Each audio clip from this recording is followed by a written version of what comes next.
नमस्कार, इस India TV में आप सभी का स्वागत है और मैं हूं आपके साथ भारती लोधी। आइए बढ़ते हैं खबरों की ओर। जलपाईगुड़ी जिले में भाजपा के पूर्वी मंडल उपाध्यक्ष कृष्णपद दास की गिरफ्तारी के खिलाफ भाजपा ने 24 घंटे के बंद की धमकी दी है। मंगलवार को भाजपा नेताओं का एक प्रतिनिधि मंडल धूपगुड़ी थाने पहुंचा और पुलिस अधिकारी से मुलाकात की। उन्होंने आरोप लगाया कि दास को सिर्फ इसलिए गिरफ्तार किया गया क्योंकि वह भाजपा में शामिल हुए थे। भाजपा नेताओं ने चेतावनी दी कि यदि मंगलवार शाम 5 बजे तक दास को बिना शर्त रिहा नहीं किया गया तो वे धूपगुड़ी में 24 घंटे का बंद करेंगे। पुलिस का कहना है कि गिरफ्तार व्यक्ति से पूछताछ चल रही है। भाजपा ने इस कार्रवाई का विरोध जताते हुए पुलिस प्रशासन पर जिम्मेदारी का आरोप लगाया है। बंद के दौरान किसी भी अप्रिय घटना से बचाव के लिए पुलिस सतर्क है। একজনকে মিথ্যা ব্লেম লাগাইয়ে ওকে নিয়ে এসে এখান থেকে চালান করলো, এটা সম্পূর্ণ মিথ্যা তাকে কেসে সাজানো আর মিথ্যাভাবে তাকে এখান থেকে পাঠানো হচ্ছে। সম্পূর্ণরূপে আইসি এখানে বদমাশিটা করছে। কি নাম আপনার? আমার নাম নরেশ রায়, ধূপগুড়ি বিধানসভা। কি চাচ্ছেন আপনারা? পুলিশ তুলে আনে আলু সেটে আমাদের সাথে আলু ঢালছে, আমাকে বললো কি আলু এখান থেকে আমি ঘুরে আসি। ও মারুতিতে নিয়ে তারপরে আলু সেটে গেছিল, সেই আলু সেটে থেকে ধরে নিয়ে আসে আমরা জানি না। মানে বিজেপি করার জন্যই কি তাকে বিজেপি করার জন্য নিয়ে আসছে, বিজেপি করার জন্য নিয়ে আসছে। কি নাম আপনার? আমার নাম সরস্বতী। আরে 6 ঘন্টাও হয় নাই। কটার সময় উঠিয়েছে 9টার দিকে। কি কারণে পুলিশ তুলে আনলো? ওই যে বাচ্চাটা ওখানে ক্যাচার প্রধানের সাথে মারামারি হয়েছে। মিথ্যা কেস একটা টোটালটাই। ছোট একটা বাচ্চা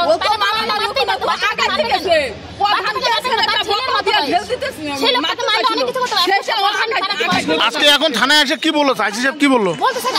ঠিক সময় মতো কোর্টে পাই যাবে। কোর্টে কেন যাবে? 24 ঘন্টার ভিতরে কোনো আইন আছে? 24 ঘন্টার ভিতরে আসামি চালান হয়ে যায় থানা থেকে। থানাটা তো সেফটির জায়গা, থানাটা সেফটির জায়গা। সে জায়গা থেকে 6 লোকটা অসুস্থ, 5টা সেলাই আছে তার মাথায়। কালকে কখন তুলে এনেছে পুলিশ? 9টার দিকে। রাত্রি 8টার দিকে। হ্যাঁ, মানে ডেকে নিয়ে আসছিল? ফোন করে ডেকে এনেছে না পুলিশ ভ্যানকে? ডেকে নিয়ে আসছে আইসি সাহেব। সেটা ফোন করে ডাইকে নিয়ে তার সাথে কোনো কথা বলবে, কথা বলেই তারপরে অ্যারেস্ট করে চলে নিয়ে আসছে। সে ঠিক আছে, এটা থানাটা তো সেফটির জায়গা কোনো একটা। সে নিয়ে আসে থাক, এখান থেকে 24 ঘন্টার ভিতরে লোকটা গেল কই? তাকে 24 ঘন্টার ভিতরে কোনো আইন আছে? 24 ঘন্টার ভিতরে কোনো আইন নাই যে চালান করবে। এটা কি মানে বিজেপি করার কারণেই কি এমনটা মনে হচ্ছে? হয়তো সেটাই হবে, এদের কথা মতো বোঝা যাচ্ছে সেটাই, তার বিজেপি করাটাই ভুল। কিন্তু সে যে ছেলেটার সাথে বাচ্চা ছেলে, তাকে করলে অনেক কিছুই করতে পারতো, তারা করে নাই। ছোট বাচ্চা ছেলে, তাদের ছেলের মতো বয়স। দিদি আপনার নাম কি? আপনার নাম কি নাম? এবং উনি হচ্ছে এই মিথ্যাকে যে তৃণমূল করছে, তৃণমূল যে দিছে এবং বিজেপিকে হ্যাকেল করা হচ্ছে, তার জন্য রাতের অন্ধকারে ওকে তুলে নিয়ে এসে ডাইকে নিয়ে এসে এখানে অ্যারেস্ট করে ওকে এখান থেকে চালান পাঠা দেওয়া হয়েছে। তো কোথায় পাঠাচ্ছে সেটা বলছে না, বলছে কোর্টে প্রডিউস করা হবে আইনের মাধ্যমে। যেহেতু বলছে আমরা আইনের মাধ্যমেই যাব। এবার বিষয়টা হচ্ছে পরিষ্কার, খুব স্বাভাবিক। মিথ্যা কেস দিয়া রাতে কি চালান করতে পারে? মিথ্যা কেস দিয়ে পুলিশ সবকিছুই পারে। তৃণমূলের দলদশলে পুলিশ ওর যা খুশি করতে পারে। তৃণমূলের মধ্যে আর পুলিশের মধ্যে কোনো ডিফারেন্স নেই। তো বিষয়টা হচ্ছে এখানে আমরা সবাই কর্মী সমর্থক আছি, প্লাস এখানে হচ্ছে বিভিন্ন মিডিয়া চ্যানেল আছে। আমরা পরিষ্কার বার্তা দিতে চাচ্ছি, কৃষ্ণপদ সরকারের যদি আজকে বিকাল 5টার মধ্যে বেল হয়ে যদি ওইখানে ফিরে না আসে, আগামীকালকে আমরা ধূপগুড়ি বন্ধ করব। কালকে ধূপগুড়ি বন্ধ করবো। আমরা পরিষ্কার বার্তা দিতে চাই যে ভারতীয় জনতা পার্টি এখানে দুর্বল নয়। যাকে তাকে নিয়ে এসে বিভিন্ন মিথ্যা কেস দিয়ে হয়রানি করবে, এইটা চলবে না। এখানে সকালে আপনারা কেন সরকারকে এখানে তুলে আনছে।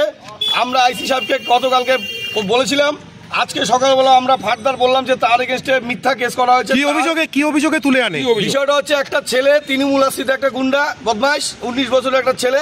সেই ছেলেটা কৃষ্ণপদ সরকারকে গত 3 দিন আগে রাতের অন্ধকারে পিছন থেকে অতর্কিত হামলা করে এবং তার মাথা ফাটে। কৃষ্ণপদ সরকারের তার মাথায় 5টা সেলাই আছে এবং তার সিটি স্ক্যান থেকে শুরু করে তার ট্রিটমেন্ট চলছে। এই মতো অবস্থায় আপনারা কি কেস করছেন? এই মতো অবস্থায় আমরা কেস করি এবং কেস করার পরে সেই ছেলেটাকে এখান থেকে চালান করে পরবর্তীতে তৃণমূলের মদতপুষ্ট গুন্ডাদের দ্বারা এবং তৃণমূলের পুলিশের মদতে কৃষ্ণপদ সরকারের নামে মিথ্যা কেস, শ্লীলতাহানি কেস দিয়ে তাকে কালকে অ্যারেস্ট করা হয়। কি কারণে মারধর করা হয় বলে অভিযোগ? আমরা পরিষ্কার বলতে চাই, তৃণমূলের আমলে সবাই কেউ সুরক্ষিত নয়। এটা একটা মানে সরকার চলছে না, এটা গুন্ডা রাজ চলছে।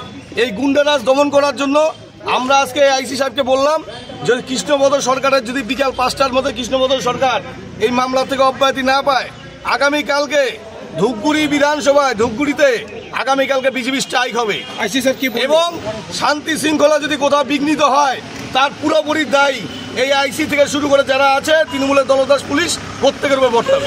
যাকে গ্রেপ্তার করেছে সে কি কোনো বিজেপির দলীয় পদে রয়েছে? কৃষ্ণবদর সরকার ভারতীয় জনতা পার্টি ধূপগুড়ি পূর্ব মণ্ডলের ভাইস প্রেসিডেন্ট এবং তাকে আমরা বলি তার একটা যথেষ্ট সম্মান আছে এবং গতকালকে যখন তাকে অ্যারেস্ট করা হয় এবং কোনো রকম ইনভেস্টিগেশন ছাড়া একজনকে কিভাবে গ্রেপ্তার করতে পারে, তাকে ডেকে নিয়ে এসে গ্রেপ্তার করা হয়।